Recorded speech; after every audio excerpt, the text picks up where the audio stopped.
नमस्कार, मी Manushree Patil. Talk time मध्ये तुमचं स्वागत. आजचा आपला विषय आहे केसांची काळजी.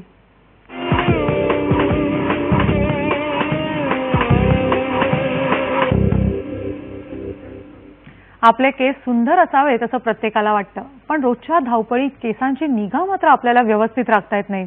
पण मग केस गळणं, डॅन्ड्रफ यासारखे प्रकार सुरू होतात.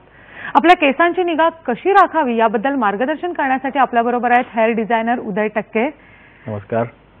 तुम्हाला जर काही प्रश्न विचारायचे असतील तर तुम्ही आमच्याशी संपर्क साधू शकता 022-668-99204 या नंबरवर.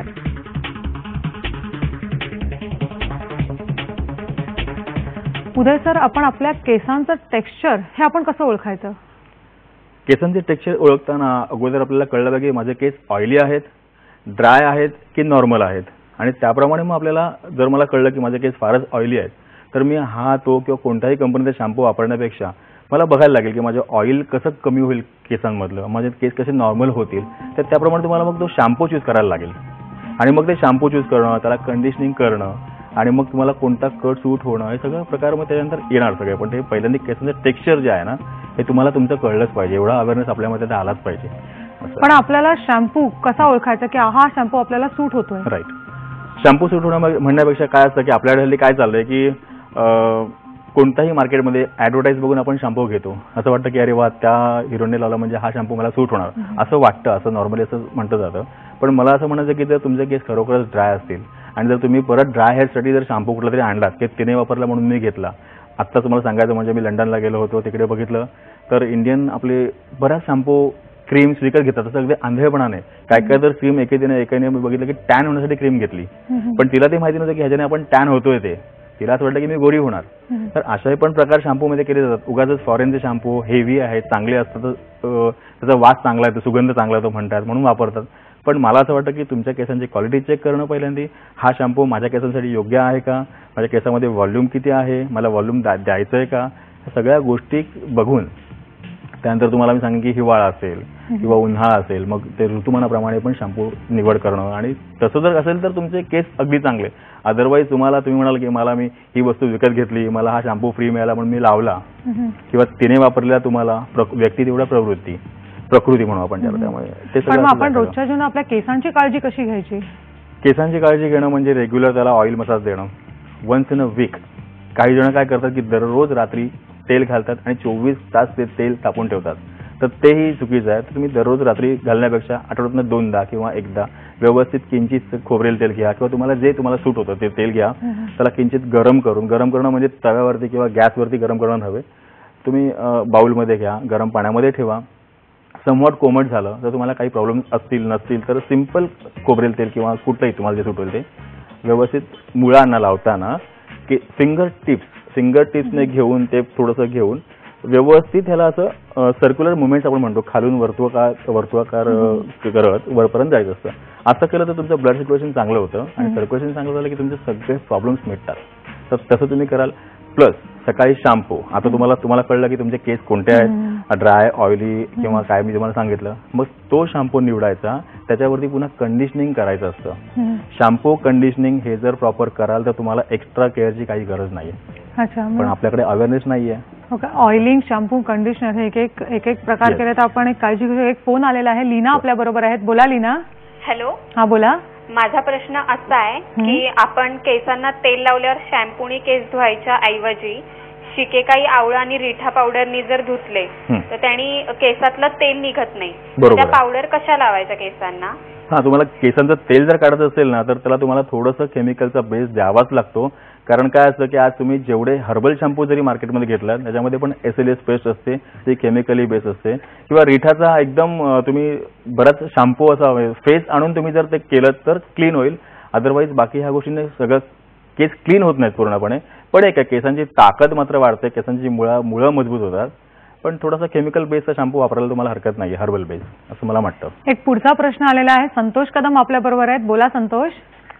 मॅडम, आता माझे केस अकाली पांढरे झाले, त्यासाठी मला कोणता औषध उपचार करावा लागेल? अकाली केस पांढरे होणे हे आता 5वी, 6वी, 7वीतल्या मुलांचे पण व्हायला लागलेले आहेत. मी त्यांना एवढंच सांगेन की आता बघा, तुमची खाण्यापिण्यावरती सुद्धा तुमचा कंट्रोल हवा. दुसरी गोष्ट म्हणजे हेरिडेटरी म्हणतो, अनुवंशिकता म्हणतो, हाही इथे येतो. आणि अनुवंशिकता म्हटली की तुम्ही म्हणाल की नाही नाही माझ्या बाबांचे चांगले आहेत किंवा ह्यांचे चांगले, असं नसतं. ते एक जनरेशन गॅप जर तुम्ही बघाल, तुमचे आजोबा बघाल आणि तुमच्याकडे कोण नसेल तुमच्या मामाकडे बघा, मामाच्या फॅमिलीमध्ये बघा, तर इथून तुम्हाला त्यांची उत्तरं मिळत जातील. आणि त्यांना मेंटेन करायचं जर असेल तर त्याला तुम्ही आवळा शिकेकाई जर पावडर भरपूर लावलीत, व्यवस्थित जर लावलीत रात्रीची, तर कुठेतरी जरासा फरक पडणार. पण ही फार लेंदी प्रोसिजर आहे. तर मी तर तुम्हाला सर त्याच्याहून पुढे जाऊन सांगेन की योग्य चांगल्या कंपनीचा कलर लावणं, त्याला काहीही होत नाही. पण बघून आणि ते मेंटेन परत करणं, लावून आपलं काम संपलं नव्हे, ते एकदा लावल्यानंतर त्याला पुन्हा मेंटेन करणं छानपैकी. लोकांच्या रोजच्या जीवनात असा प्रश्न, केस गळतात, ही खूप कॉमन अशी तक्रार असते, तर त्याच्यासाठी आपण काय करायचं? पुन्हा काय असतं की केस गळणं, हे केस का गळतात? तुम्ही म्हटलं ना की हार्मोनल बॅलन्स, तुमचा प्रॉब्लेम्स, हेवी डोसेस लाईक आपले मेडिसिन्स घेणं, किंवा अशी इतकी अगदी कधी कधी पोट स्वच्छ नसणं, ह्या गोष्टींनी सुद्धा बऱ्याचसा प्रॉब्लेम्स होतात फिजिक्सला, तसंच केसांना पण प्रॉब्लेम होतो. तर अशा वेळेला मी सांगेन की तुम्ही तेच ऑइल मसाज नित्य व्यवस्थित घ्यायचं. आणि भरपूर जर तुमचे केस गळत असतील तर शांतपणे हेअर एक्सपर्ट्सकडे जायचं. आणि जर तुम्हाला वाटलं की हेअर एक्सपर्ट्सपेक्षा माझा डॉक्टर चांगला आहे, आनंदाने त्यांच्याकडे जायचं. पण हेअर ड्रेसरकडे किंवा हेअर एक्सपर्ट्सकडे गेल्यानंतर तुझं निदान करणं की बाबा नेमकं माझे केस कशामुळे गळत आहेत, नेमकं काय झालंय, मी शॅम्पू चेंज केलाय का, मी अजून काही, कधी कधी काही मुलं किंवा काही मुली जेल लावतात. आता जेलची फॅशन आहे, सगळे पोकी लोक हवेत वगैरे वगैरे, पण ते जेल ते स्कार्फ लावतात. स्कार्फ लावल्यामुळे काय होतं की ते क्लीन होत नाही प्रॉपर, धूळ बसते, माती किंवा तुम्ही बाकीच्या ज्या गोष्टी, गाडीचं कार्बन, ह्या सगळ्या गोष्टीमुळे पुन्हा म्हणजे प्रॉपर हेअर ट्रीटमेंट घेऊन पुन्हा हेअर एक्सपर्ट कडे पण जायची गरज आहे की जास्त असेल. एक फोन आलेला आहे, वैशाली आपल्या बरोबर आहेत. बोला वैशाली. हॅलो. हा बोला.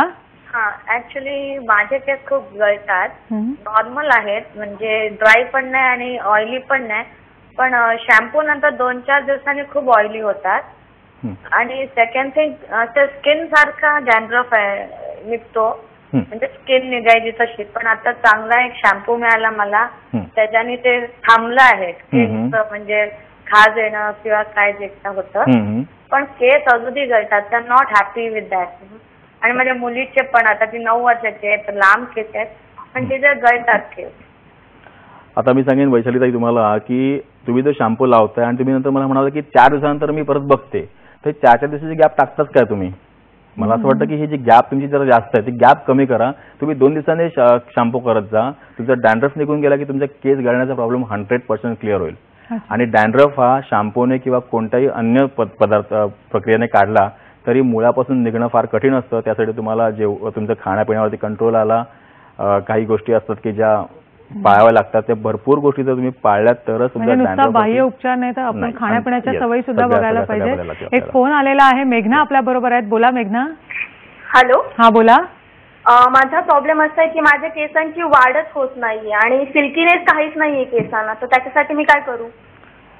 तुम्ही फोन केला आम्हाला बरं वाटलं, पण मला असं म्हणायचं की तुमच्या सिल्कीनेस नाही, तुम्ही कंडिशनर वगैरे लावता का केसांना? किंवा हा एक त्याच्यामध्ये मुद्दा आहे की तुम्ही शॅम्पू करता, तो शॅम्पू झाल्यानंतर केसांना कंडिशनिंग करता का? कंडिशनिंगसाठी कंपन्या बऱ्याचशा मार्केटमध्ये आहेत, त्यांचे काही कंडिशनिंग मास्क आहेत आणि काही कंडिशनर आहेत. आता कंडिशनर जो असतो हा बऱ्यापैकी जर फाईन केस असतील तर त्यांना आम्ही कंडिशनर सजेस्ट करतो. आणि जर तेच जर थिक असतील, दाट असतील एकदम आणि एकदम असे कधी कधी बोटं पण शिरत नाही केसामध्ये असे असतील तर त्यांना आम्ही मास्क सजेस्ट करतो.